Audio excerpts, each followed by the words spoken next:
उजाला जी एक बार पीला टी शर्ट की तरफ आप देख लो। ये धनेश लाल प्रजापति जी हम तुहार चैनल उजाला है, हमारा चैनल उपेंद्र म्यूजिक है, लेकिन इनके जी रिकॉर्डिंग जो करत हुआ हमारा तुहार गाना गाना तुका चढ़ी छैहट म्यूजिक पर। छैहट म्यूजिक जे भाई न सब्सक्राइब कर ले वो सब्सक्राइब कर ले। और ओपे एक ऐसे गाना आई खाली नमवा छैहट है, लेकिन इनकर छैहटानंद कंपनी ना है। बहुत बढ़िया हूँ, गणेश भैया की तरफ से पुरस्कार है। मालिक करें कि इनका चैनल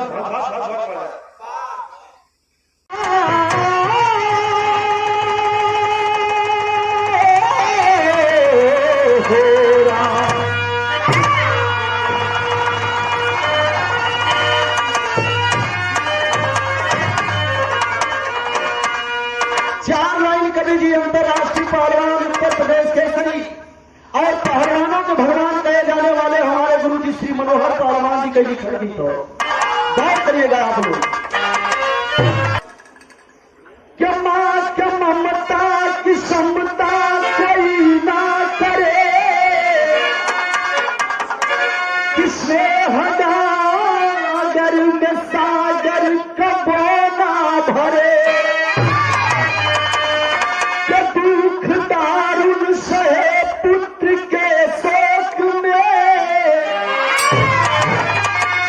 साधु बन के उठे भाजगर हर घड़ी, देख लीला अलौकिक तू घनश्याम की, कि देवकी बोली हम कई सदी रच धरी।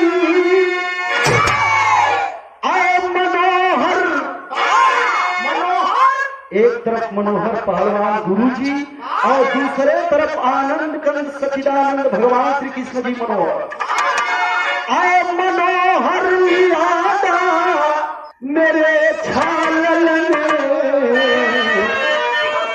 जैसे गुरु पुत्र हला लिया के हरी।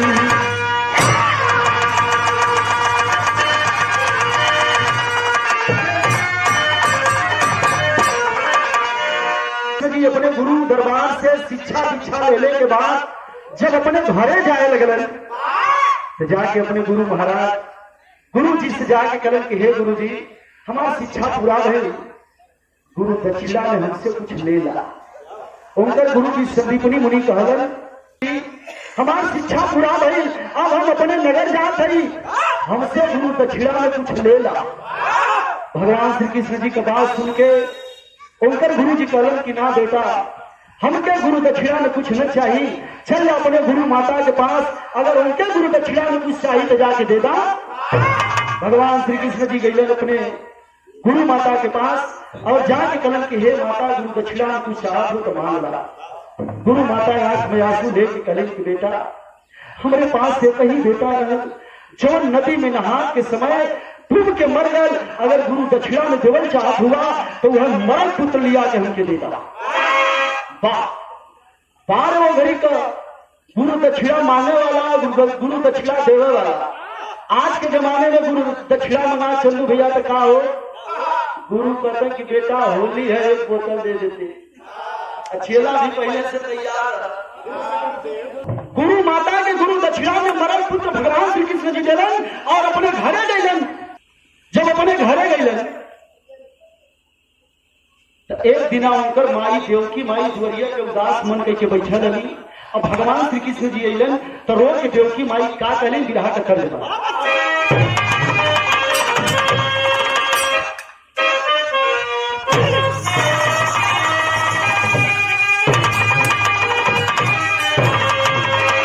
कि प्रभु आप बसे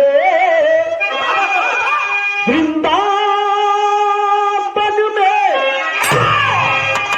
अरे प्रभु आप बसे वृंदावन में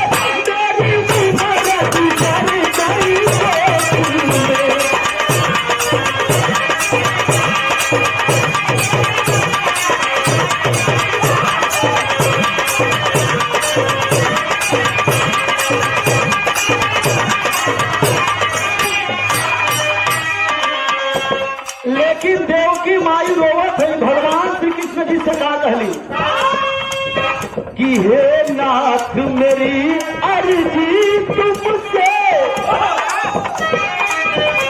हे नाथ मेरी अर्जी तुमसे, मेरे चावत को लाती है।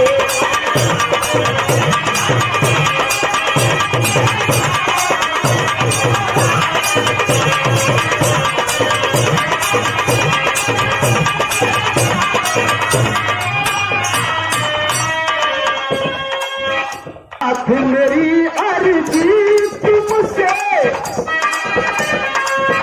हे नाथ मेरी अर्जी तुमसे, मेरे चावत को लाती है।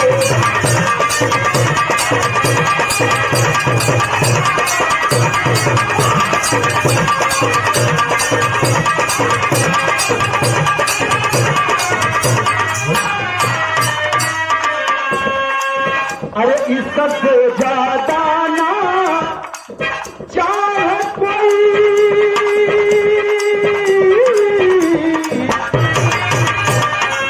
अरे इससे ज्यादा ना चाहे कोई, नजरों से उन्हें दिखला दीजिए।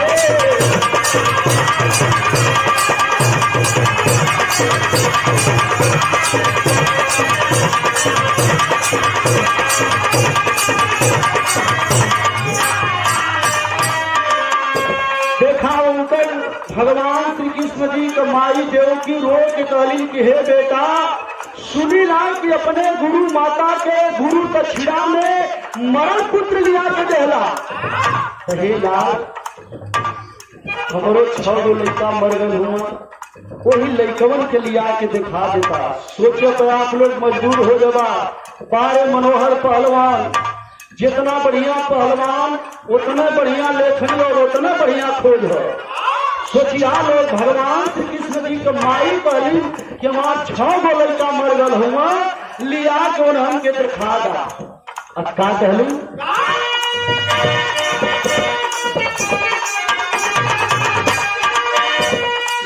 कि मेरा भैया गौतम भैया था,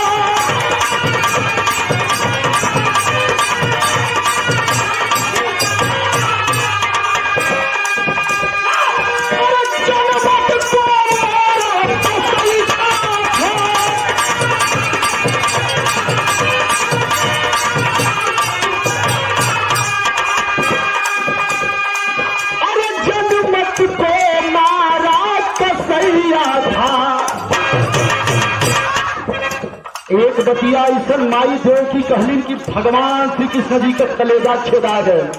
क्या कहली? अरे नाय सुतन पानी करा पाई,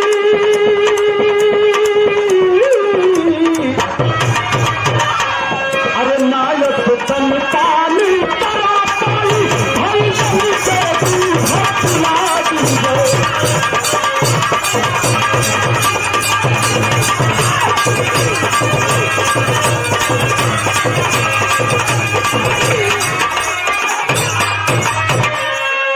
माई देव की कालीन की बेटा, जब वही हमार पुत्र लोग जन्मत रहा, हमार भाई कंस निर्दयी रहल, अत्याचारी रहल, मौत के घाट उतार दे।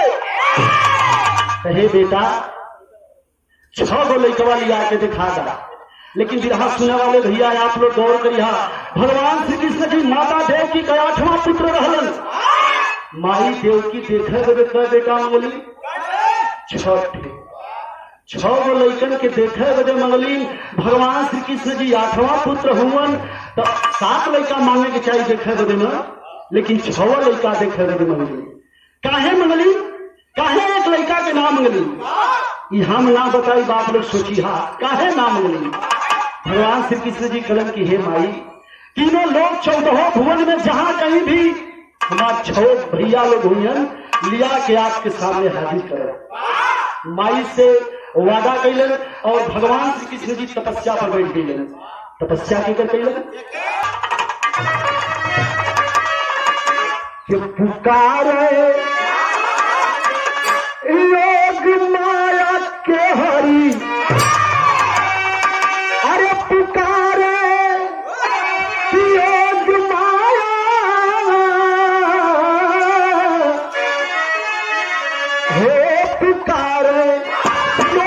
माया के हरी, अरे मोह में पार ब्रह्म का काप लागल, आया रे आया रे। तो सारे जगत के रखवारी माया के सहारे, सुतलोक में पधारे राजा बलि के नगरी। श्री कृष्ण बलराम धन्य राम,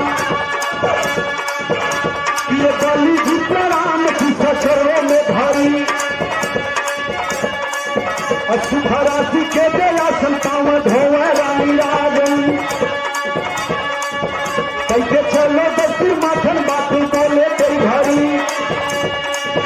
स्वामी आजादी जो पावन कैसे भैया राम रावण, अरे स्वामी आजादी जो पावन कैसे भैया राम रावण, बात लगा पावत हला मामा हमारी।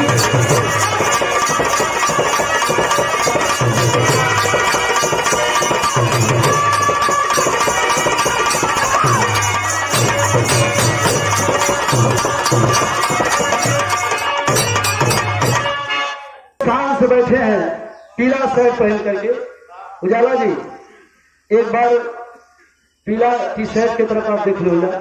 ये धनेश लाल प्रजापति जी हो, तो हाथ चैनल उजाला है, हमारा चैनल उपेंद्र म्यूजिक है, लेकिन इनके जी रिकॉर्डिंग जो करत हुआ हमारा तो हर गाना गाना ठुकरा चढ़ी छैहट म्यूजिक पर। छैहट म्यूजिक जे भाई न सब्सक्राइब कर ले वो सब्सक्राइब कर ले। और ओपे एक ऐसे गाना आई खाली नमवा छैहट है, लेकिन इनकर छैहटानंद कंपनी ना है। बहुत बढ़िया हो, गणेश भैया की तरफ से पुरस्कार है, मालिक करें कि इनका चैनल सातवां लोक के सुतल लोक बोला जा रहा। और सुतल लोक का राजा के है राजा बलि। राजा बलि का बेटा बन के तुहार 6 भाई पैदा भयल हुआ, जाके 6 भाई के लिए आके अपनी माई की देला। योग माया के बात मान के सुतल लोक के राजा के पास, राजा बलि के पास भगवान श्री कृष्ण जी पहुंचलन। और राजा जब देखलन भगवान के, अरे बाप रे बाप, दौड़ के गलन जाके भगवान श्री कृष्ण जी के पैर पर गिर गई, गिर के कलन, हे सरकार, हे दानव के घरे, हे दानव के घरे ये देव का आगमन कैसे हो? ये दानव के घरे ये देव का आगमन कैसे भयल मालिक? भगवान श्री कृष्ण जी कलन बताओ थे। राजा ले जाके उचित व्यवस्था देके पानी मंगा के राजा रानी भगवान श्री कृष्ण जी का पैर धोलन। और पैर धोने के बाद पीताम्बर से पैर के कुचलन और वही पानी के राजा रानी अमृत समझ के ग्रहण कैलन। हे भैया, जब अस्थि भगवान श्री कृष्ण जी बैठलन है, तब सुतल लोक के राजा बलि से बताया, एदमा पारी आपका बेटा बन के पैदा भयल हुआ, यही 6 हमारे भाइयन के ले जाके अपने माई के हम दिखा दे। भगवान श्री कृष्ण जी के बात सुन के राजा बलि घबरा उठा। और कहा सरकार, आपके सब बात ठीक है, लेकिन एक बात खटखट मालिक, आप देव हुआ, आपके भाई लोग देव हुआ, हम सर्वा राक्षस नहीं। दान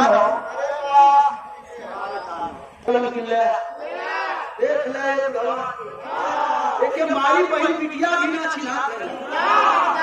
वही समय ब्रह्मा जी कमंडल से पानी निकाल के श्राप देने की जा 6 जाने एक योनि, एक जन्म राक्षस योनि में पैदा होगा। वह हमारे 6 भाई के श्राप लगा। ये लिए आपका बेटा बन के पैदा भयल हुआ। 6 भाई के लिया के राजा बलि भगवान श्री कृष्ण जी के हाथ में थमौलन। भगवान श्री कृष्ण जी लेके चलन तो कभी जी विधान में पहुंच का भाव निकलन।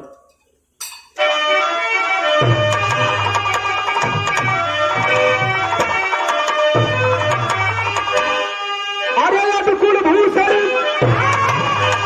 अरे दूनो नंदल मनवा हर साला, कि अरे चले लिया के मनवा हर साला।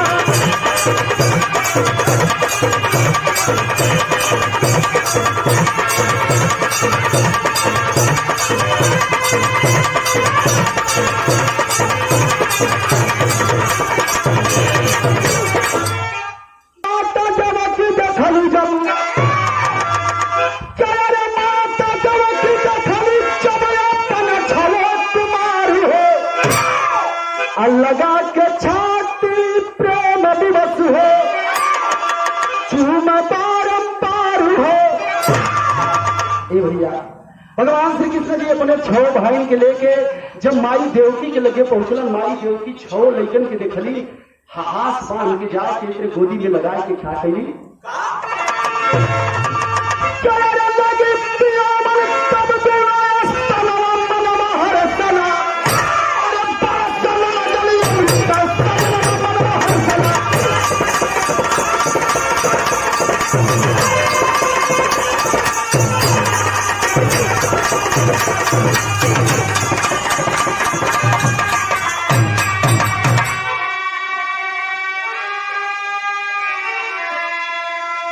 जो ही 6 लड़कन के माई देवकी देखली तो ये पंचो दौड़ के जाके 6 लड़कन के छाती से लगा के छाती पियावे लगली और 6 लड़कन के प्यार कैले के बाद भगवान श्री कृष्ण जी के लगे गई तो माई देवकी देखिया स्टोरी बारे लिखवैया बारे मनोहर गुरु जी 6 लड़कन के पास से प्यार कैले हवा जोड़ के भगवान से का कहली न माई देवकी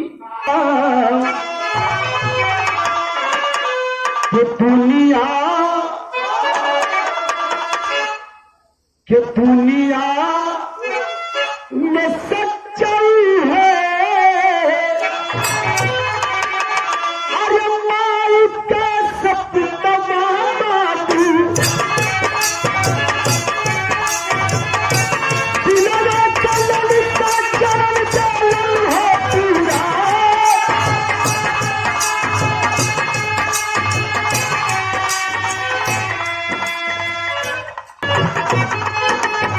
अरे दुनिया में सच्चाई है, माई का सब तबाह भैया दिलवा कलम का चरण चलन है पूरा।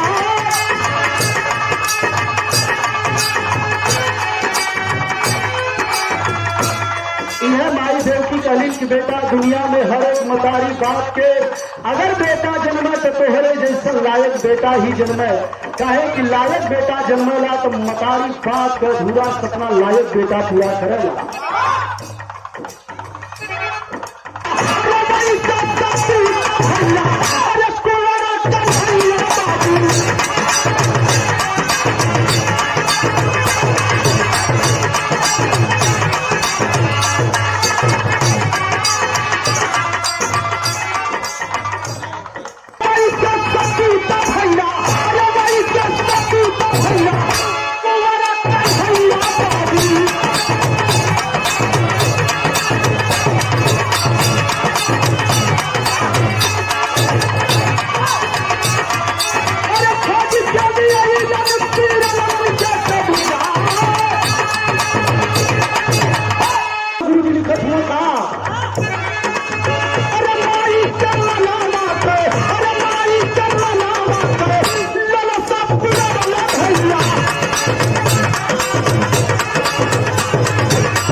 जैसे बेटा हर एक मतारी बाप के जन्म अधूरा सपना लायक बेटा पूरा करेगा।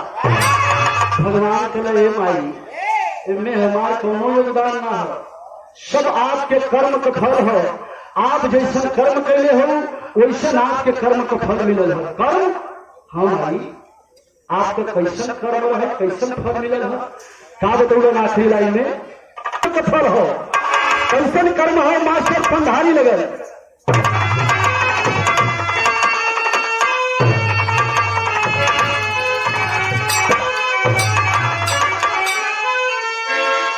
देखा अलग अलग गायकी है, अलग अलग तरीका है, लेकिन पंधारी दादा अपने जमाने में एक लाइन गा के चल गई। पहले गौले रलन का गौले रलन पंधारी दादा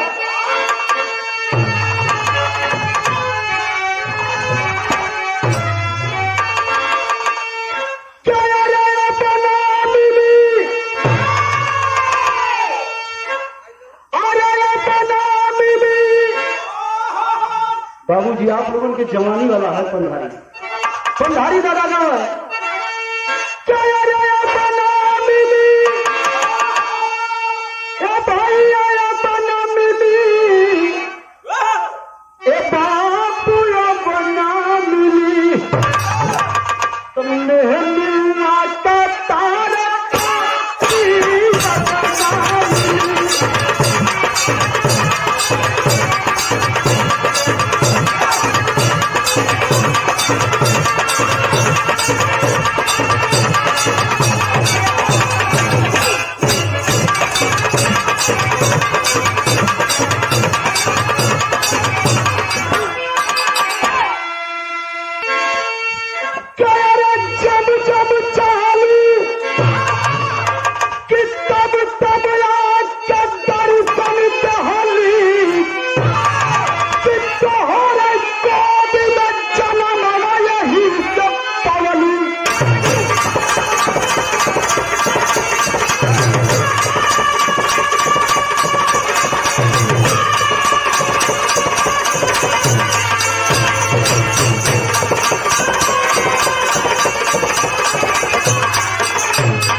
हमार तपस्या सतयुग है। सतयुग में तोहार नाम शतरूपा रहल, आपके पति का नाम मनु रहल। गोद में को बेटी बेटा नहीं रहलन। हमार तपस्या कलू यानी विष्णु का तपस्या कलू, दर्शन दहली यही तेरे अचरा फैला के कहलू की गोद में खूब फूल ना है। वही समय हमारे जबान से निकल कर जा माई आपके ओर से पैदा होके ये धरती पर आई। एक बेर ना तीन बेर जबान से निकल तो तीनों बेर एक धरती पर आपके ओर से आपके पेट से पैदा हुई। कब कब हुई कि हम ही रहली माई परशुराम बन गया हमर पवा में अली मैया।